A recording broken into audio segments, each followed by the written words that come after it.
આશાબેન, હું હિંમતનગર થી આવી છું. મને આજે અહીંયા આવી છું, મને બહુ આનંદ, બહુ મજા આવી છે. પુરુષોત્તમ માસ છે, મોટી અમાસ છે, મને ખૂબ મજા આવી અને ખૂબ આનંદ આવ્યો અહીંયા.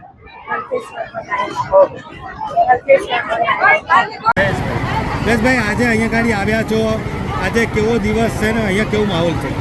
આજે અધિક માસનો છેલ્લો દિવસ, એમાં પણ આપણે જોઈ રહ્યા છીએ કે સોમવતી અમાસ જાણે આખા ગુજરાતનું ભાવિ ભક્તો એ ગળતેશ્વર ધામ ઉપર ઉમટી પડે એવું લાગે છે.